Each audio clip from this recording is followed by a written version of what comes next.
ಮಿತ್ರರೇ ನಮಸ್ಕಾರ. ಮಿತ್ರರೇ, ಸದ್ಯ ಭಾರತ ಮತ್ತು ಪಾಕಿಸ್ತಾನದ ನಡುವೆ ಸಂಘರ್ಷ ಏರ್ಪಟ್ಟಿದೆಯಲ್ಲ, ಈ ಸಂದರ್ಭದಲ್ಲಿ ಪಾಕಿಸ್ತಾನ ಏನು ಮಾಡ್ತಾ ಇದೆ? ನಮ್ಮ ಬಳಿಯಲ್ಲಿ ಅಣ್ವಸ್ತ್ರ ಇದೆ, ನಮ್ಮ ದೇಶದ ಅಸ್ತಿತ್ವಕ್ಕೇನಾದರೂ ಧಕ್ಕೆ ಬರುವಂತಹ ಸನ್ನಿವೇಶ ಬಂದಿದ್ದೇ ಆದರೆ ನಾವು ಅಣ್ವಸ್ತ್ರವನ್ನು ಪ್ರಯೋಗ ಮಾಡ್ತೀವಿ. ಒಬ್ಬ ಮಂತ್ರಿ ಅಂತೂ ಹೇಳ್ತಾನೆ, ನಮ್ಮ ಬಳಿಯಲ್ಲಿ 130 ಅಣ್ವಸ್ತ್ರಗಳಿದ್ದಾವೆ, ಆ ಎಲ್ಲ ಅಣ್ವಸ್ತ್ರಗಳು ಕೂಡ ಭಾರತವನ್ನು ಮುಖ ಮಾಡಿಕೊಂಡಿದ್ದಾವೆ. ಅಂದರೆ ನಾವು ಯಾವಾಗ ಬೇಕಾದರೂ ಭಾರತದ ಮೇಲೆ ಅಣ್ವಸ್ತ್ರ ಪ್ರಯೋಗ ಮಾಡ್ತೀವಿ. ಹೀಗೆ ಭಾರತ ಮತ್ತು ಪಾಕಿಸ್ತಾನದ ನಡುವೆ ಯಾವಾಗ ಬೇಕಾದರೂ ಸಂಘರ್ಷ ಆಗಲಿ, ಪಾಕಿಸ್ತಾನದವರು ಇಟ್ಕೊಂಡಿರುವಂತಹ ಏಕೈಕ ಅಸ್ತ್ರ ಅಂತಂದರೆ ಅಣ್ವಸ್ತ್ರ. ಅಣು ಬೆದರಿಕೆಯನ್ನು ಭಾರತಕ್ಕೆ ಒಡ್ಡುತ್ತಾರೆ. ಪಾಕಿಸ್ತಾನದ ಈ ಅಣು ಬೆದರಿಕೆಯ ಕಾರಣದಿಂದಾಗಿಯೇ ಭಾರತ ಇದುವರೆಗೂ ಕೂಡ ಪಿಒಕೆಯನ್ನು ತನ್ನ ತೆಕ್ಕೆಗೆ ತೆಗೆದುಕೊಳ್ಳೋದಕ್ಕೆ ಸಾಧ್ಯ ಆಗಿಲ್ಲ. ಕಾಶ್ಮೀರದ ಅವಿಭಾಜ್ಯ ಅಂಗವಾಗಿದ್ದಂತಹ ಗಿಲ್ಗಿಟ್ ಮತ್ತು ಬಾಲ್ಟಿಸ್ತಾನ ಈಗಲೂ ಕೂಡ ಪಾಕಿಸ್ತಾನದ ಕೈಲೇ ಇದೆ. ಇದೇ ಕಾರಣದಿಂದ ನೂರಾರು ಭಾರತೀಯ ವೀರ ಯೋಧರು ಗಡಿಯಲ್ಲಿ ಪ್ರಾಣ ಚೆಲ್ಲುವಂತಹ ಸ್ಥಿತಿಯೂ ಕೂಡ ನಿರ್ಮಾಣ ಆಗಿದೆ. ಭಾರತಕ್ಕಾದಂಥ ಈ ಎಲ್ಲ ಹಿನ್ನಡೆಯ ಮೂಲ ಯಾವುದು ಕೇಳಿದ್ರೆ ಪಾಕಿಸ್ತಾನದ ಬಳಿ ಇರುವಂತಹ ಅಣ್ವಸ್ತ್ರ. ಭಾರತ ಮತ್ತು ಪಾಕಿಸ್ತಾನದ ನಡುವೆ ಯುದ್ಧ ಆಗುತ್ತೆ ಅಂತಂದರೆ ಇಡೀ ವಿಶ್ವ ಸಮುದಾಯ ಏನು ಹೇಳುತ್ತೆ? ಎರಡೂ ಕೂಡ ಅಣ್ವಸ್ತ್ರ ದೇಶಗಳು, ಯುದ್ಧ ಮಾಡಬಾರ್ದು, ಯುದ್ಧವನ್ನು ತಡಿಬೇಕು, ಪಾಕಿಸ್ತಾನದ ಜೊತೆಗೆ ಮಾತುಕತೆಯನ್ನು ಮಾಡಬೇಕು, ಹೀಗೆ ಭಾರತಕ್ಕೆ ಬುದ್ಧಿ ಹೇಳೋದಕ್ಕೆ ಬರ್ತಾರೆ. ನಾನು ಈ ಪಾಕಿಸ್ತಾನದ ಬಗ್ಗೆ ವಿಡಿಯೋ ಮಾಡಿದಂತಹ ಸಂದರ್ಭದಲ್ಲಿ ಅನೇಕರು ಒಂದು ಪ್ರಶ್ನೆ ಕೇಳಿದರು. ಭಾರತದ ಬಳಿಯಲ್ಲಿ ಅತ್ಯಂತ ಸುಸಜ್ಜಿತವಾದಂತಹ ಇಂಟೆಲಿಜೆನ್ಸ್ ಏಜೆನ್ಸಿ ಇದೆ, ರಾ ಇದೆ. ಇಷ್ಟೆಲ್ಲ ಇದ್ರೂ ಕೂಡ ಪಾಕಿಸ್ತಾನ ಹೇಗೆ ಅಣ್ವಸ್ತ್ರವನ್ನು ಪ್ರಯೋಗ ಮಾಡ್ತು, ಹೇಗೆ ಅವರು ಕಂಡುಹಿಡಿದ್ರು? ಭಾರತ ಯಾಕೆ ಅದನ್ನು ತಡಿಲಿಲ್ಲ? ಇವತ್ತು ಇರಾನ್ ಅಣ್ವಸ್ತ್ರ ಪರೀಕ್ಷೆ ನಡೆಸೋದಕ್ಕೆ ಇಸ್ರೇಲ್ ಅಷ್ಟೆಲ್ಲ ತಡಿತಾ ಇದೆ, ಅಮೆರಿಕ ತಡಿತಾ ಇದೆ. ಆದರೆ ಭಾರತ ಪಕ್ಕದಲ್ಲೇ ಇತ್ತಲ್ಲ, ಭಾರತಕ್ಕೆಲ್ಲ ರೀತಿಯಲ್ಲೂ ಶಕ್ತಿ ಇತ್ತು. ಯಾಕೆ ಭಾರತಕ್ಕೆ ಪಾಕಿಸ್ತಾನವನ್ನು ತಡೆಯೋದಕ್ಕೆ ಸಾಧ್ಯ ಆಗಿಲ್ಲ? ಹೀಗಂತ ಕೆಲವರು ಪ್ರಶ್ನೆ ಕೇಳಿದರು.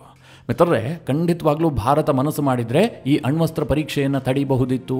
ಪಾಕಿಸ್ತಾನ ಇವತ್ತಿಗೂ ಕೂಡ ಅಣ್ವಸ್ತ್ರ ರಾಷ್ಟ್ರವಾಗಿರ್ತಾ ಇರಲಿಲ್ಲ. ಆದರೆ ಭಾರತದಲ್ಲಿ ಪ್ರಧಾನಿಯಾಗಿದ್ದಂತಹ ಒಬ್ಬ ವ್ಯಕ್ತಿ ಮಾಡಿದಂತಹ ತಪ್ಪಿನಿಂದಾಗಿ ಪಾಕಿಸ್ತಾನ ಅಣ್ವಸ್ತ್ರ ರಾಷ್ಟ್ರವಾಯಿತು. ಅಷ್ಟೇ ಅಲ್ಲ, ಆ ಒಬ್ಬ ಪ್ರಧಾನಿಯ ಕಾರಣದಿಂದಾಗಿ ಭಾರತದ ರಾಗಾಗಿ ಕೆಲಸ ಮಾಡ್ತಾ ಇದ್ದಂತಹ ನೂರಾರು ಮಂದಿ ಏಜೆಂಟ್ಗಳನ್ನು ಪಾಕಿಸ್ತಾನ ಹುಡುಕಿ ಸಾಯಿಸಿಬಿಡ್ತು. ಅಂತಹದೊಂದು ಬ್ಲೆಂಡರ್ ಭಾರತದ ಕಡೆಯಿಂದ ಆಗಿದೆ. ಮಿತ್ರರೇ, ಈ ವಿಡಿಯೋದಲ್ಲಿ ಪಾಕಿಸ್ತಾನಕ್ಕೆ ಅಣುಶಕ್ತಿ ಸಿದ್ಧಿಸಿದ್ದಾದರೂ ಹೇಗೆ, ಅದರಲ್ಲಿ ಭಾರತದ ಪ್ರಧಾನಿಯ ಪಾತ್ರ ಎಷ್ಟಿತ್ತು, ಆ ಪ್ರಧಾನಿಗೆ ಪಾಕಿಸ್ತಾನ ಎಂತಹ ಗೌರವವನ್ನು ಕೊಡ್ತು, ಇದೆಲ್ಲವುದನ್ನು ಈ ವಿಡಿಯೋದಲ್ಲಿ ನಿಮಗೆ ಡೀಟೇಲ್ ಆಗಿ ತಿಳಿಸ್ಕೊಡ್ತೀನಿ. ನೀವು ಈ ವಿಡಿಯೋನ ಕೊನೆವರೆಗೂ ಮಿಸ್ ಮಾಡದೆ ನೋಡಿ. 18 ಮೇ 1974 ಭಾರತದಲ್ಲಿ ಬುದ್ಧ ಸ್ಮೈಲ್ ಮಾಡಿದ್ದ. ಅಂದರೆ ಭಾರತ ಮೊದಲ ಬಾರಿಗೆ ಯಶಸ್ವಿಯಾಗಿ ಅಣುಪ್ರಯೋಗವನ್ನು ಮಾಡಿತ್ತು. ಈ ಘಟನೆಯಿಂದಾಗಿ ಪಾಕಿಸ್ತಾನ ತತ್ತರಿಸಿ ಹೋಗಿತ್ತು. ಯಾಕೆ ಅಂತಂದ್ರೆ ಭಾರತ ಅಣ್ವಸ್ತ್ರ ರಾಷ್ಟ್ರ ಆಯಿತು. ಕೇವಲ 3 ವರ್ಷದ ಹಿಂದೆ ಅಂದರೆ 1971ರಲ್ಲಿ ಭಾರತದಿಂದ ಪಾಕಿಸ್ತಾನ ದೊಡ್ಡ ಏಟನ್ನು ತಿಂದಿತ್ತು. ಅದಾಗ್ತಿದ್ದ ಹಾಗೆ ಭಾರತ ಅಣ್ವಸ್ತ್ರ ರಾಷ್ಟ್ರ ಆಯಿತು. ಇನ್ನು ಭಾರತವನ್ನು ಹಿಡಿದು ನಿಲ್ಲಿಸೋದಕ್ಕೆ ಸಾಧ್ಯ ಇಲ್ಲ ಅಂತ ಪಾಕಿಸ್ತಾನಕ್ಕೆ ಅನಿಸೋದಕ್ಕೆ ಶುರುವಾಯಿತು. ಆ ಸಂದರ್ಭದಲ್ಲಿ ವಿದೇಶದಲ್ಲಿ ನೆಲೆಸಿದ್ದಂತಹ ಒಬ್ಬ ಪಾಕ್ ವಿಜ್ಞಾನಿಗೆ ದೇಶಾಭಿಮಾನ ಜಾಗೃತವಾಗುತ್ತೆ. ಆತನ ಹೆಸರು ಅಬ್ದುಲ್ ಖಾದಿರ್ ಖಾನ್ ಅಂತ. ಈತ ಹುಟ್ಟಿದ್ದು ಭಾರತದಲ್ಲೇ. 1936ರಲ್ಲಿ ಭೂಪಾಲ್ನಲ್ಲಿ ಈತನ ಜನ್ಮ ಆಗುತ್ತೆ. ಆದರೆ 1952ರಲ್ಲಿ ಈತನ ಇಡೀ ಕುಟುಂಬ ಪಾಕಿಸ್ತಾನಕ್ಕೆ ಶಿಫ್ಟ್ ಆಗುತ್ತೆ. ಆರಂಭಿಕ ಶಿಕ್ಷಣವನ್ನು ಪಾಕಿಸ್ತಾನದಲ್ಲಿ ಪಡಿತಾನೆ. ನಂತರ ಯುರೋಪ್ಗೆ ಹೋಗಿ ಉನ್ನತ ವ್ಯಾಸಂಗವನ್ನು ಮಾಡ್ತಾನೆ. ಅನಂತರ ನೆದರ್ಲ್ಯಾಂಡ್ನ ಫಿಸಿಕಲ್ ಡೈನಾಮಿಕ್ಸ್ ಲ್ಯಾಬೊರೇಟರಿಯಲ್ಲಿ ಕೆಲಸಕ್ಕೆ ಸೇರ್ಕೊಳ್ತಾನೆ. ಮಿತ್ರರೇ, ಅಲ್ಲಿ ನ್ಯೂಕ್ಲಿಯರ್ ಎನ್ರಿಚ್ಮೆಂಟ್ ಮಾಡುವಂಥ ಒಂದಷ್ಟು ಕಲೆ ಈತನಿಗೆ ಸಿದ್ಧಿಸುತ್ತೆ. ಅಂದರೆ ಆ ಲ್ಯಾಬೊರೇಟರಿಯಲ್ಲಿ ಒಂದಷ್ಟು ಡೇಟಾವನ್ನು ಈತ ಕದ್ದಿಟ್ಕೊಂಡಿರ್ತಾನೆ. ಯಾವಾಗ ಭಾರತ 1974ರಲ್ಲಿ ಅಣುಪ್ರಯೋಗವನ್ನು ಯಶಸ್ವಿಯಾಗಿ ಮಾಡುತ್ತೋ ಆಗ ಈತ ಪಾಕಿಸ್ತಾನ ಸರ್ಕಾರಕ್ಕೆ ಪತ್ರ ಬರೀತಾನೆ. ನನ್ನ ಬಳಿಯಲ್ಲಿ ಇಂತಿಂತಹ ಟೆಕ್ನಾಲಜಿಯ ಮಾಹಿತಿ ಇದೆ, ನನಗೊಂದು ಪಾಕಿಸ್ತಾನ ಅವಕಾಶ ಕೊಟ್ಟಿದ್ದೇ ಆದರೆ ನಾನು ಪಾಕಿಸ್ತಾನಕ್ಕೆ ಅಣ್ವಸ್ತ್ರವನ್ನು ತಯಾರು ಮಾಡಿಕೊಡ್ತೀನಿ ಅಂತ. ಯಾರು? ಈ ಅಬ್ದುಲ್ ಖಾದಿರ್ ಖಾನ್ ಅನ್ನುವಂಥವನು. ಪಾಕಿಸ್ತಾನ ಸರ್ಕಾರ ಕೂಡ ಅದಕ್ಕಾಗಿ ಕಾಯ್ತಾ ಇರುತ್ತೆ, ಆತನನ್ನು ಆಹ್ವಾನಿಸುತ್ತೆ. ಆತನಿಗೋಸ್ಕರವಾಗಿ ರಾವಲ್ಪಿಂಡಿಯ ಕೌಟಾದಲ್ಲಿ ಒಂದು ಖಾನ್ ರಿಸರ್ಚ್ ಸೆಂಟರ್ ಅನ್ನೇ ಪಾಕಿಸ್ತಾನ ಸರ್ಕಾರ ಆರಂಭಿಸುತ್ತೆ. ಈ ಅಬ್ದುಲ್ ಖಾದಿರ್ ಖಾನ್ ಇದನ್ನಲ್ಲ, ಭಾರಿ ಮಹತ್ವಾಕಾಂಕ್ಷೆ ಇಟ್ಟುಕೊಂಡಂತಹ ಒಬ್ಬ ನೀಚ ವ್ಯಕ್ತಿ. ಆತ ಯಾವ ಸ್ವಭಾವದವನು ಅಂತಂದ್ರೆ ಎಲ್ಲವೂ ಕೂಡ ನನಗೆ ಮಾತ್ರ ತಿಳಿದಿದೆ, ಬೇರೆ ಯಾರಿಗೂ ಏನು ತಿಳಿದಿಲ್ಲ ಅಂತ. ಪಾಕಿಸ್ತಾನ ಸರ್ಕಾರ ಏನ್ ಮಾಡುತ್ತೆ ಅಂತಂದ್ರೆ ಈತನ ಸಹಾಯಕ್ಕೋಸ್ಕರವಾಗಿ ಪಾಕಿಸ್ತಾನದಲ್ಲಿ ಇನ್ನೂ ಒಂದಷ್ಟು ವಿಜ್ಞಾನಿಗಳನ್ನ ಆ ಲ್ಯಾಬೊರೇಟರಿಗೆ ನೇಮಕ ಮಾಡುತ್ತೆ. ಆದರೆ ಈ ಅಬ್ದುಲ್ ಖಾದಿರ್ ಖಾನ್ ಇದನ್ನಲ್ಲ, ಈತ ಬೇರೆ ಯಾವುದೇ ವಿಜ್ಞಾನಿಗಳಿಗೂ ಕೂಡ ನಯಾ ಪೈಸೆ ರೆಸ್ಪೆಕ್ಟ್ ಕೊಡ್ತಿರೋದಿಲ್ಲ. ಅವ್ರಿಗೇನು ಗೊತ್ತು, ನನಗೆಲ್ಲ ತಿಳಿದಿದೆ, ಅಣು ವಿಜ್ಞಾನ ನನಗೆ ಮಾತ್ರ ಸಿದ್ಧಿಸಿರೋದು ಅಂತ ಈತ ನಂಬಿರ್ತಾನೆ. ಆತ ಪಾಕ್ ಸರ್ಕಾರದ ಜೊತೆಗೆ ಬಹಳ ಕ್ಲೋಸ್ ರಿಲೇಶನ್ಶಿಪ್ ಅನ್ನು ಇಟ್ಕೊಂಡಿರ್ತಾನೆ. ಈ ನಡುವೆ ಮಿತ್ರರೇ, ಭಾರತದಲ್ಲಿ ಒಂದು ಡೆವಲಪ್ಮೆಂಟ್ ಆಗಿರುತ್ತೆ. ಅದೇನು ಕೇಳಿದ್ರೆ 1968ರವರೆಗೂ ಕೂಡ ಭಾರತದಲ್ಲಿ ಇಂಟೆಲಿಜೆನ್ಸ್ ಬ್ಯೂರೋ ಇರುತ್ತೆ. ಅಂದರೆ ಭಾರತದ ಗುಪ್ತಚರ ವಿಭಾಗ. ಇದನ್ನು ಭಾರತ ಸರ್ಕಾರ ರಾಜಕೀಯ ಉದ್ದೇಶಕ್ಕೂ ಬಳಸ್ಕೊಳ್ತಾ ಇರುತ್ತೆ, ವಿದೇಶಗಳ ವ್ಯವಹಾರದ ಉದ್ದೇಶಕ್ಕೂ ಬಳಸ್ಕೊಳ್ತಾ ಇರುತ್ತೆ. ಒಂದು ಗೊಂದಲದ ಗೂಡಾಗಿರುತ್ತೆ. ಪಾಕಿಸ್ತಾನದ ISIಗೆ ಇದನ್ನು ಕಂಪೇರ್ ಮಾಡೋದಕ್ಕೆ ಸಾಧ್ಯ ಆಗ್ತಿರೋದಿಲ್ಲ. ಅದಕ್ಕೆ ಆ ಸಂದರ್ಭದಲ್ಲಿ ಭಾರತದಲ್ಲಿ ಅಧಿಕಾರಿಯಾಗಿದ್ದಂಥ RN ಕಾವ್ ಅವರು ಅವರ ಪೂರ್ಣ ಹೆಸರು ರಾಮೇಶ್ವರನಾಥ್ ಕಾವ್. ಅವರು ಒಂದು ಡೀಟೇಲ್ ರಿಪೋರ್ಟ್ ಒಂದಿಗೆ ಆಗಿನ ಪ್ರಧಾನಿ ಇಂದಿರಾ ಗಾಂಧಿ ಅವರ ಬಳಿಗೆ ಬರ್ತಾರೆ. ಭಾರತದಲ್ಲಿ ಐಬಿಯ ಹೊರತಾಗಿ ಅಂತಾರಾಷ್ಟ್ರೀಯ ವ್ಯವಹಾರಗಳನ್ನು ನೋಡ್ಕೊಳ್ಳೋದಕ್ಕೆ ಸಪರೇಟ್ ಆದಂತಹ ಒಂದು ಇಂಟೆಲಿಜೆನ್ಸ್ ವಿಂಗ್ ಅನ್ನ ಸ್ಥಾಪನೆ ಮಾಡಬೇಕು ಅಂತ ಅವರು ಡಿಮ್ಯಾಂಡ್ ಮಾಡ್ತಾರೆ. ಇಂದಿರಾ ಗಾಂಧಿ ಅವರು ಫುಲ್ ಇನ್ಸ್ಪೈರ್ ಆಗ್ಬಿಡ್ತಾರೆ RN ಕಾವ್ ಅವರ ರಿಪೋರ್ಟ್ ಅನ್ನ ನೋಡಿ. ಜೊತೆಗೆ RN ಕಾವ್ ಅವರ ಸಲಹೆಯಂತೆ ಭಾರತದಲ್ಲಿ ರಿಸರ್ಚ್ ಅಂಡ್ ಅನಾಲಿಸಿಸ್ ವಿಂಗ್ ಅನ್ನ 1968ರಲ್ಲಿ ಹುಟ್ಟು ಹಾಕಲಾಗುತ್ತೆ. ಅದಕ್ಕೆ RN ಕಾವ್ ಅವರೇ ಮುಖ್ಯಸ್ಥರು ಕೂಡ ಆಗ್ತಾರೆ. ಆ ರಿಸರ್ಚ್ ಅಂಡ್ ಅನಾಲಿಸಿಸ್ ವಿಂಗ್ ಏನಿದೆ ಅದೇ ನಮ್ಮೆಲ್ಲರ ಹೆಮ್ಮೆಯ ರಾ. ಈ RN ಕಾವ್ ಇದ್ರಲ್ಲ, ಇವರು ಸಿಕ್ಕಾಪಟ್ಟೆ ಬ್ರಿಲಿಯಂಟ್. ಸ್ಥಾಪನೆಯಾಗಿ ವರ್ಷದೊಳಗಾಗಿ ಈ ರಾದ ನೆಟ್ವರ್ಕ್ ಅನ್ನ ಎಲ್ಲ ಕಡೆ ಬೆಳೆಸ್ಬಿಡ್ತಾರೆ. 1971ರ ಯುದ್ಧವನ್ನ ಭಾರತ ಈಸಿಯಾಗಿ ಗೆದ್ದುಕೊಳ್ತು ಅಂತಂದ್ರೆ ಅದರಲ್ಲಿ ರಾದ ಪಾತ್ರ ಬಹಳ ಮುಖ್ಯವಾಗಿದೆ. ಭಾರತೀಯ ಸೇನೆಗೆ ರಾ ದೊಡ್ಡ ಕೊಡುಗೆಯನ್ನು ಕೊಟ್ಟಿದೆ. ಆದರೆ ಈ ರಾ ಬಗ್ಗೆ ಭಾರತದಲ್ಲಿ ಭಾರಿ ಅಪಸ್ವರ ಇತ್ತು. ವಿಪಕ್ಷಗಳು ಇದನ್ನು ಒಪ್ಕೊಳ್ತಾ ಇರಲಿಲ್ಲ. ಯಾಕೆ ಅಂತಂದ್ರೆ ಈ ರಾವನ್ನ ಬಳಸ್ಕೊಂಡು ವಿಪಕ್ಷಗಳ ಮೇಲೆ ಇಂದಿರಾ ಗಾಂಧಿ ಅವರು ಜಾಸೂಸಿ ಮಾಡ್ತಾ ಇದ್ದಾರೆ, ಅಂದ್ರೆ ಬೇಹುಗಾರಿಕೆ ಮಾಡ್ತಾರೆ. ವಿಪಕ್ಷಗಳ ನಾಯಕರನ್ನ ನಿಗ್ರಹ ಮಾಡೋದಕ್ಕೆ ಇಂದಿರಾ ಗಾಂಧಿ ಅವರು ರಾವನ್ನ ದುರ್ಬಳಕೆ ಮಾಡ್ಕೊಳ್ತಾ ಇದ್ದಾರೆ ಎನ್ನುವಂತ ಆರೋಪ ಕೇಳಿಬರುತ್ತೆ. ವಿಪಕ್ಷಗಳು ದೊಡ್ಡ ದೊಡ್ಡ ರ್ಯಾಲಿಗಳನ್ನೇ ಮಾಡ್ತಾರೆ. ಇವತ್ತು IT ಮತ್ತು ED ಅನ್ನ ಕಾಂಗ್ರೆಸ್ ಸೇರಿದಂತೆ ವಿಪಕ್ಷಗಳು ಯಾವ ರೀತಿಯಾಗಿ ವಿರೋಧಿಸ್ತಾವ ಅದೇ ರೀತಿಯಾಗಿ ಅಂದು ರಾನನ್ನ ವಿಪಕ್ಷಗಳು ವಿರೋಧಿಸ್ತಾ ಇದ್ವು. ಅದಾಗಲೇ ಮತ್ತೆ ಭಾರತದಲ್ಲಿ ಇಂದಿರಾ ಗಾಂಧಿ ಅವರು ಎಮರ್ಜೆನ್ಸಿಯನ್ನು ಹೇರ್ತಾರೆ. ಎಮರ್ಜೆನ್ಸಿ ಸಂದರ್ಭದಲ್ಲಿ ಈ ರಾವನ್ನ ಮತ್ತಷ್ಟು ದುರ್ಬಳಕೆ ಮಾಡಿಕೊಂಡಂತಹ ಆರೋಪ ಕೇಳಿಬರುತ್ತೆ. 1977ರಲ್ಲಿ ಇಂದಿರಾ ಗಾಂಧಿ ಚುನಾವಣೆಯಲ್ಲಿ ಸೋಲ್ತಾರೆ. ವಿಪಕ್ಷದಲ್ಲಿದ್ದಂತಹ ಮೊರಾರ್ಜಿ ದೇಸಾಯಿ ಈ ದೇಶದ ಪ್ರಧಾನಮಂತ್ರಿ ಆಗ್ತಾರೆ. ಮಿತ್ರರೇ, ಯಾವಾಗ ಮೊರಾರ್ಜಿ ದೇಸಾಯಿ ದೇಶದ ಪ್ರಧಾನಮಂತ್ರಿ ಆದರೂ ರಾವನ್ನ ಬಹಳ ದೂರ ಇಡೋದಕ್ಕೆ ಶುರು ಮಾಡ್ತಾರೆ. ಅದ್ರ ಬಗ್ಗೆ ಅನುಮಾನ ಅವರಿಗೆ ಜಾಸ್ತಿ ಆಗುತ್ತೆ. ಯಾಕೆಂದರೆ ಇದು ಇಂದಿರಾ ಗಾಂಧಿ ಅವರ ಟೀಮ್. ಸರ್ಕಾರವನ್ನು ಬೀಳಿಸೋದಕ್ಕೆ ಇಂದಿರಾ ಗಾಂಧಿ ಅವರು ರಾವನ್ನ ದುರ್ಬಳಕೆ ಮಾಡ್ಕೊಳ್ತಾರೆ. ಹೀಗಾಗಿ ಅಲ್ಲಿರುವ ಯಾವುದೇ ಅಧಿಕಾರಿಗಳನ್ನು ಕೂಡ ನಂಬಬಾರದು ಅನ್ನುವಂತಹ ಮನಸ್ಥಿತಿಗೆ ಮೊರಾರ್ಜಿ ದೇಸಾಯಿ ಬರ್ತಾರೆ. ರಾ ಏನೇ ದೇಶಕ್ಕೋಸ್ಕರವಾಗಿ ಕೆಲಸ ಮಾಡಿದ್ರೂ ಕೂಡ ದೇಸಾಯಿ ಅದನ್ನು ನಂಬ್ತಾ ಇರೋದಿಲ್ಲ. ಅಷ್ಟು ಮಾತ್ರ ಅಲ್ಲ, ಈ ರಾಗೆ ಏನು ಹಿಂದೆ ಅಲಾಟ್ ಆಗ್ತಾ ಇದ್ದಂತಹ ದೇಣಿಗೆ ಇತ್ತು ಅದನ್ನು 40% ಕಟ್ ಮಾಡ್ತಾರೆ. ರಾ ಬಲ ಕುಗ್ಗಿಸುವಂತಹ ಎಲ್ಲ ನಿರ್ಧಾರಗಳನ್ನು ಕೂಡ ಮೊರಾರ್ಜಿ ದೇಸಾಯಿ ಕೈಗೊಳ್ತಾರೆ. ಆದರೆ ಅದಾಗಲೇ ರಾದ ನೆಟ್ವರ್ಕ್ ಇದೆಯಲ್ಲ, ಪಾಕಿಸ್ತಾನ ಸೇರಿದಂತೆ ವಿಶ್ವದ ಅನೇಕ ದೇಶಗಳಲ್ಲಿ ಬಹಳ ದೊಡ್ಡ ಪ್ರಮಾಣದಲ್ಲಿ ಬಿಲ್ಡ್ ಆಗಿರುತ್ತೆ. ಬಹಳ ಇಂಪಾರ್ಟೆಂಟ್ ವಿಚಾರಗಳು ಭಾರತಕ್ಕೆ ತಿಳಿಯೋದಕ್ಕೆ ಶುರುವಾಗಿರುತ್ತೆ. ಇಂತಹ ಸಂದರ್ಭದಲ್ಲೇ ಪಾಕಿಸ್ತಾನದಲ್ಲಿ ಅದಾಗಲೇ ಕಣ್ಣು ಬಿಟ್ಟಿದ್ದಂತಹ ಕಾನ್ ರಿಸರ್ಚ್ ಸೆಂಟರ್ನಿಂದ ಕೂಡ ರಾಗೆ ಒಂದು ಇಂಪಾರ್ಟೆಂಟ್ ಮಾಹಿತಿ ಸಿಗುತ್ತೆ. ಅದೇನು ಕೇಳಿದ್ರೆ ಅಲ್ಲಿ ಒಂದಷ್ಟು ನ್ಯೂಕ್ಲಿಯರ್ಗೆ ಸಂಬಂಧಪಟ್ಟಂತಹ ಏನೋ ಬೆಳವಣಿಗೆ ನಡೀತಾ ಇದೆ. ಪಾಕಿಸ್ತಾನ ಅಣುಬಾಂಬನ್ನ ತಯಾರು ಮಾಡೋದಕ್ಕೆ ಯತ್ನ ಮಾಡ್ತಿರಬಹುದು. ಈ ಒಂದು ಅನುಮಾನ ಜಾಸ್ತಿ ಆಗತ್ತೆ. ಕೌಟಾದಲ್ಲಿದ್ದಂತಹ ಕಾನ್ ರಿಸರ್ಚ್ ಸೆಂಟರ್ ಏನಿತ್ತು ಅದಕ್ಕೆ ಪ್ರತಿನಿತ್ಯ ಒಂದಷ್ಟು ವಿಜ್ಞಾನಿಗಳು ಬೆಳಗ್ಗೆ ಹೋಗ್ತಾ ಇದ್ರು, ಸಂಜೆ ವಾಪಸ್ ಬರ್ತಾ ಇದ್ರು. ಜೊತೆಗೆ ಅಲ್ಲಿಗೆ ಪಾಕಿಸ್ತಾನದ ಸೇನೆಯು ಕೂಡ ಭೇಟಿ ಕೊಡ್ತಾ ಇತ್ತು. ಇದೆಲ್ಲದರಿಂದ ಅನುಮಾನಗೊಂಡಂತಹ ರಾ ಏಜೆಂಟ್ಗಳು ಅದರ ಬಗ್ಗೆ ಹೆಚ್ಚಿನ ಮಾಹಿತಿಯನ್ನು ಕಲೆ ಹಾಕೋದಕ್ಕೆ ಮುಂದಾಗ್ತಾರೆ. ಹೇಗೆ ಮಾಹಿತಿ ಕಲೆ ಹಾಕೋದು? ರಾದ ಏಜೆಂಟ್ಗಳು ಕಾನ್ ರಿಸರ್ಚ್ ಸೆಂಟರ್ ಒಳಗೆ ಹೋಗುವಂತಹದ್ದು ಅಸಾಧ್ಯ. ಅದಕ್ಕೋಸ್ಕರವಾಗಿ ಅವರೊಂದು ಸೀಕ್ರೆಟ್ ಪ್ಲಾನ್ ಮಾಡ್ತಾರೆ. ಈ ಕಾನ್ ರಿಸರ್ಚ್ ಸೆಂಟರ್ ನಲ್ಲಿ ಕೆಲಸ ಮಾಡ್ತಿದ್ದಂತಹ ವಿಜ್ಞಾನಿಗಳು ಇರ್ತಾರಲ್ಲ, ಅವರು ಪಕ್ಕದಲ್ಲೇ ಇದ್ದಂತಹ ಒಂದು ಸಲೂನ್ ಶಾಪ್ಗೆ ಆಗಾಗ ಬರ್ತಾ ಇರ್ತಾರೆ, ಅಂದ್ರೆ ಹೇರ್ ಕಟ್ ಮಾಡಿಸೋದಕ್ಕೆ. ಅದನ್ನ ಸೂಕ್ಷ್ಮವಾಗಿ ಗಮನಿಸಿದ್ದಂತಹ ರಾ ಏಜೆಂಟ್ಗಳು ಆ ವಿಜ್ಞಾನಿಗಳ ತಲೆ ಕೂದಲನ್ನ ಕಲೆಕ್ಟ್ ಮಾಡ್ತಾರೆ, ಅದನ್ನ ಭಾರತಕ್ಕೆ ರವಾನಿಸ್ತಾರೆ. ಭಾರತದ ಲ್ಯಾಬ್ನಲ್ಲಿ ಅದನ್ನು ಟೆಸ್ಟ್ ಮಾಡಿದಂತಹ ಸಂದರ್ಭದಲ್ಲಿ ಅದರಲ್ಲಿ ನ್ಯೂಕ್ಲಿಯರ್ ರೇಡಿಯೇಷನ್ ಇರುವಂತಹದ್ದು ಪತ್ತೆ ಆಗುತ್ತೆ. ಅಲ್ಲಿಗೆ ರಾಗೆ ಕನ್ಫರ್ಮ್ ಆಗುತ್ತೆ, ಅಲ್ಲಿ ಅಣುಬಾಂಬನ್ನು ತಯಾರು ಮಾಡಲಾಗ್ತಾ ಇದೆ. ಇದು ಕಾನ್ ರಿಸರ್ಚ್ ಸೆಂಟರ್ ಏನಿದೆ ಇದು ಅಣುಬಾಂಬ್ಗೋಸ್ಕರವಾಗಿ ನಿರ್ಮಾಣ ಮಾಡಿದ್ದು ಅಂತ. ಅಷ್ಟಕ್ಕೆ ರಾ ಸುಮ್ಮನೆ ಕೂರೋದಿಲ್ಲ. ಆ ಇಡೀ ಕಾನ್ ರಿಸರ್ಚ್ ಸೆಂಟರ್ ಏನಿತ್ತು ಅದರ ಬ್ಲೂ ಪ್ರಿಂಟ್ ಅನ್ನು ತೆಗೆದುಕೊಳ್ಳೋದಕ್ಕೆ ಒಂದು ಪ್ಲಾನ್ ಮಾಡುತ್ತೆ. ನಿಮಗೆ ನಾನು ಆರಂಭದಲ್ಲೇ ಹೇಳಿದ್ದೆ, ಈ ಅಬ್ದುಲ್ ಖಾದಿರ್ ಖಾನ್ ಏನಿದ್ದ, ಪಾಕಿಸ್ತಾನ ನಡೆಸ್ತಾ ಇದ್ದಂತಹ ಅಣು ಸಂಶೋಧನೆಯ ಮುಖ್ಯಸ್ಥ, ಆತ ಪಾಕಿಸ್ತಾನದ ಇತರ ವಿಜ್ಞಾನಿಗಳನ್ನು ಬಹಳ ತುಳಿತಾ ಇದ್ದ. ಅವರಿಗೇನು ಗೊತ್ತಿಲ್ಲ ಅಂತ ಕೆಟ್ಟದಾಗಿ ಟ್ರೀಟ್ ಮಾಡ್ತಾ ಇದ್ದ.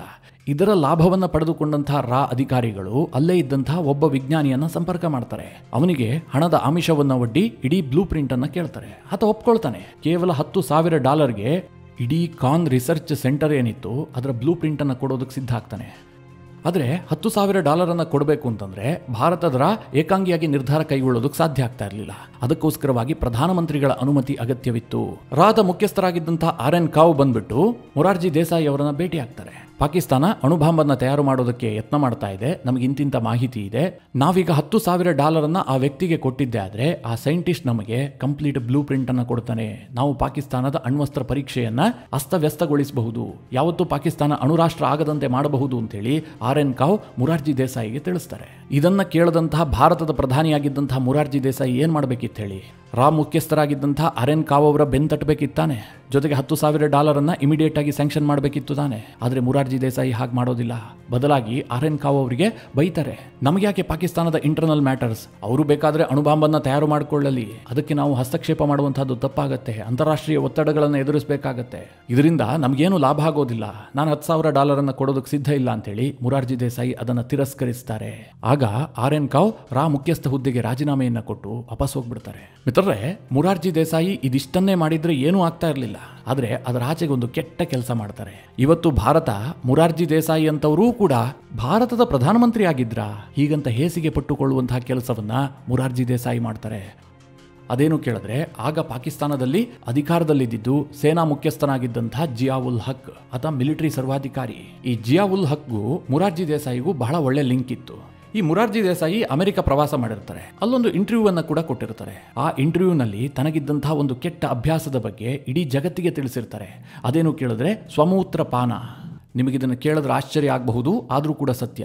ನಮ್ಮ ದೇಶದಲ್ಲಿ ಗೋಮೂತ್ರವನ್ನು ಪವಿತ್ರ ಅಂತ ನಾವೆಲ್ಲರೂ ಪರಿಗಣಿಸ್ತೀವಿ, ಆದರೆ ಸ್ವಮೂತ್ರವನ್ನೇ ಈ ಮುರಾರ್ಜಿ ದೇಸಾಯಿ ಕುಡಿತಾ ಇರ್ತಾರೆ. ಅದನ್ನು ಅಮೆರಿಕದ ಒಂದು ಇಂಟರ್ವ್ಯೂನಲ್ಲಿ ಹೇಳಿರ್ತಾರೆ, ಹೀಗೆ ಮಾಡೋದ್ರಿಂದ ಯಾವುದೇ ಗಂಭೀರ ಕಾಯಿಲೆಗಳು ಬರೋದಿಲ್ಲ, ಇದು ಮೂತ್ರದ ಥೆರಪಿ ಅಂತೇಳಿ ಅದನ್ನು ವೈಭವೀಕರಿಸಿ ಇಂಟರ್ವ್ಯೂನಲ್ಲಿ ಮಾತನಾಡಿರ್ತಾರೆ. ಅವತ್ತಿನ ಕಾಲದಲ್ಲಿ ಮುರಾರ್ಜಿ ದೇಸಾಯಿ ಅವರ ಈ ಮಾತು ಭಾರಿ ಸದ್ದು ಮಾಡಿರುತ್ತೆ. ಇದ್ರ ಬಗ್ಗೆ ಮಾತನಾಡೋದಕ್ಕೆ ಪಾಕಿಸ್ತಾನದ ಜಿಯಾ ಉಲ್ ಹಕ್ ಕೂಡ ಮುರಾರ್ಜಿ ದೇಸಾಯಿಗೆ ಫೋನ್ ಮಾಡಿರ್ತಾನೆ. ಅಂದ್ರೆ ಕ್ಯಾಶುವಲ್ ಆಗಿ ಮಾತನಾಡುವಂಥದ್ದು, ಏನ್ ಸಾಹೇಬ್ರೆ ಹೀಗೆ ಮಾತನಾಡಿದ್ರಲ್ಲ, ಏನಿದ್ರ ರಹಸ್ಯ, ಮೂತ್ರ ಕುಡಿಯೋದು ಹೇಗೆ? ಮುರಾರ್ಜಿ ದೇಸಾಯಿ ಇದನ್ನೆಲ್ಲ ಜಿಯಾ ಉಲ್ ಹಕ್ಗೆ ವಿವರಿಸಿ ಹೇಳ್ತಾ ಇರ್ತಾರೆ. ಅದನ್ನಷ್ಟೇ ಹೇಳಿ ಸುಮ್ಮನಾಗಿದ್ರೆ ಏನೂ ಆಗ್ತಾ ಇರಲಿಲ್ಲ. ಜಿಯಾ ಉಲ್ ಹಕ್ ಬಗ್ಗೆ ಬಹಳ ಪ್ರೀತಿ ಇತ್ತು, ಈತ ನನಗೆ ಬಹಳ ನಂಬಿಕಸ್ಥ ಅಂತ ಮುರಾರ್ಜಿ ದೇಸಾಯಿ ಅಂದುಕೊಂಡಿದ್ರು. ಆಗ ಮುಂದುವರೆದು ಒಂದು ಮಾತು ಹೇಳ್ತಾರೆ, ನೀವು ಕೌಟಾದಲ್ಲಿ ಏನ್ ಮಾಡ್ತಾ ಇದ್ದೀರಿ ಆ ಎಲ್ಲ ಮಾಹಿತಿಯೂ ಕೂಡ ನನಗಿದೆ, ಇಂಚಿಂಚು ಮಾಹಿತಿ ನನ್ನ ಟೇಬಲ್ ಮೇಲಿದೆ. ನೀವು ಅಣುಬಾಂಬನ್ನ ತಯಾರು ಮಾಡ್ತಾ ಇದ್ರಿ, ನೀವು ಹಾಗೆ ಮಾಡ್ತಿರೋದು ತಪ್ಪಲ್ವಾ? ಇದು ರೀಜನಲ್ ಸ್ಟೆಬಿಲಿಟಿಗೆ ಧಕ್ಕೆ ಆಗೋದಿಲ್ವಾ? ಯಾಕೋಸ್ಕರವಾಗಿ ಅಣುಬಾಂಬನ್ನ ತಯಾರು ಮಾಡ್ತಾ ಇದ್ರಿ?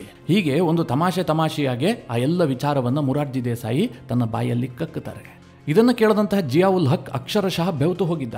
ಯಾಕೆಂದರೆ ಪಾಕಿಸ್ತಾನದ ಕೌಟಾದಲ್ಲಿ ನಡೀತಿರುವಂತಹ ಅಣುಪ್ರಯೋಗದ ಬಗ್ಗೆ ಭಾರತದ ಪ್ರಧಾನಿಗೆ ಅಷ್ಟೆಲ್ಲ ಮಾಹಿತಿ ಇದೆಯಾ? ಅಂದರೆ ಭಾರತದ ರಾ ಏನಿದೆ ಇಡೀ ಪಾಕಿಸ್ತಾನದಾದ್ಯಂತ ಬೀಡು ಬಿಟ್ಟಿದೆ, ನಮ್ಮ ಎಲ್ಲ ಮಾಹಿತಿ ಸೋರಿಕೆ ಆಗ್ತಾ ಇದೆ, ಇದನ್ನು ತಡಿಬೇಕು ಅಂತೇಳಿ ತಕ್ಷಣವೇ ಹೈ ಲೆವೆಲ್ನ ಒಂದು ಮೀಟಿಂಗನ್ನು ಕರೀತಾನೆ, ತನ್ನ ಸೇನೆಗೆ ಆರ್ಡರ್ ಮಾಡ್ತಾನೆ, ಯಾರ್ಯಾರ ಮೇಲೆ ಅನುಮಾನ ಇದೆಯೋ ಎಲ್ಲರನ್ನು ಮುಗಿಸಿ ಅಂತ.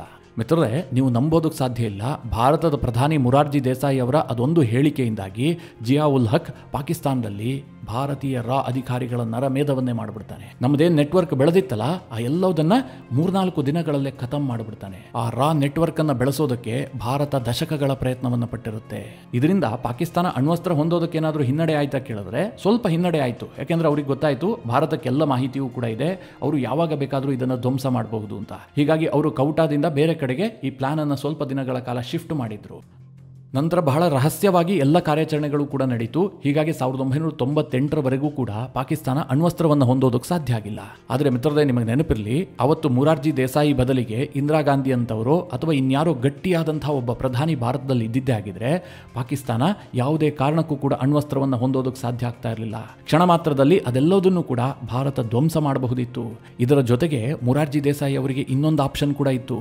ಅದೇನು ಕೇಳಿದ್ರೆ, ಭಾರತದ ರಾ ಮತ್ತು ಇಸ್ರೇಲ್ನ ಮೊಸಾದ್ ಏನಿದೆ ಇಬ್ರು ಕೂಡ ಇಂಟೆಲಿಜೆನ್ಸ್ ಅನ್ನ ಶೇರ್ ಮಾಡ್ತಾ ಇದ್ರು. ಇಂದಿರಾ ಗಾಂಧಿ ಕಾಲದಲ್ಲೇ ಇಂತಹದೊಂದು ರಹಸ್ಯವಾಗಿ ಇಂಟೆಲಿಜೆನ್ಸ್ ಶೇರಿಂಗ್ ಒಪ್ಪಂದ ಕೂಡ ಆಗಿತ್ತು. ಹೀಗಾಗಿ ರಾಗೆ ಸಿಕ್ಕಂತಹ ಈ ಮಾಹಿತಿ ಏನಿತ್ತು ಇದು ಮೊಸಾದ್ಗೂ ಕೂಡ ಸಿಕ್ಕಿತ್ತು. ಆಗ ಇಸ್ರೇಲ್ನವ್ರು ಏನ್ ಹೇಳ್ತಾರೆ ಗೊತ್ತಾ ಭಾರತಕ್ಕೆ, ನೀವೇನೂ ಮಾಡೋದು ಬೇಡ, ನಾವು ಪಾಕಿಸ್ತಾನದ ಈ ಎಲ್ಲ ಪ್ರಯತ್ನವನ್ನು ಉಡಾಯಿಸಿ ಬಿಡ್ತೀವಿ, ನೀವು ನಮಗೆ ಸಣ್ಣದೊಂದು ಸಹಾಯ ಮಾಡಿ. ನಮ್ಮ ಫೈಟರ್ ಜೆಟ್ಗಳು ಇಸ್ರೇಲ್ನಿಂದ ಹೊರಟು ಪಾಕಿಸ್ತಾನಕ್ಕೆ ಹೋಗಿ ಅಲ್ಲಿ ಮಿಸೈಲ್ಗಳನ್ನು ಹಾಕಿ ವಾಪಸ್ ಬಂದು ಲ್ಯಾಂಡ್ ಆಗೋದಕ್ಕೆ ಸಾಧ್ಯ ಆಗೋದಿಲ್ಲ, ನಮಗೆ ಮಧ್ಯದಲ್ಲಿ ರೀಫಿಲಿಂಗ್ಗೆ ಅವಕಾಶ ಬೇಕು. ಭಾರತ ನಮಗೆ ಆ ಇಂಧನ ತುಂಬಿಸೋದಕ್ಕೆ ಸಹಕಾರ ಮಾಡೋದೇ ಆದ್ರೆ ನಾವು ಪಾಕಿಸ್ತಾನದ ಈ ಪ್ರಯತ್ನವನ್ನ ನಾಶ ಮಾಡ್ತೀವಿ, ಹೀಗಂತ ಭಾರತಕ್ಕೆ ಇಸ್ರೇಲ್ ಮನವಿ ಮಾಡಿಕೊಂಡಿತ್ತು. ಆದ್ರೆ ಭಾರತದ ಪ್ರಧಾನಿ ಇದಕ್ಕೂ ಕೂಡ ಒಪ್ಪಿಕೊಂಡಿಲ್ಲ. ಅನಂತರ ಮಿತ್ರರೇ, ಇದು ಸ್ವಲ್ಪ ಸ್ಪ್ರೆಡ್ ಆಗೋದಕ್ಕೆ ಶುರುವಾಯಿತು. ಅಮೆರಿಕವೂ ಕೂಡ ಇಸ್ರೇಲ್ ಅನ್ನ ತಡೀತು ಅಂತ ಹೇಳಲಾಗುತ್ತೆ. ಅಂದ್ರೆ ಇವತ್ತಿಗೂ ಕೂಡ ಡೌಟ್ ಇರೋದೇನು ಕೇಳಿದ್ರೆ, ಒಂದು ಹಂತದಲ್ಲಿ ಪಾಕಿಸ್ತಾನ ಅಣ್ವಸ್ತ್ರ ರಾಷ್ಟ್ರವಾಗುವಂತದ್ದು ಅಮೆರಿಕಗೂ ಕೂಡ ಬೇಕಿತ್ತು. ಇಲ್ಲದೆ ಹೋದ್ರೆ ಮಿತ್ರರೇ, ಅಮೆರಿಕ ಬಿಡ್ತಾ ಇತ್ತಾ?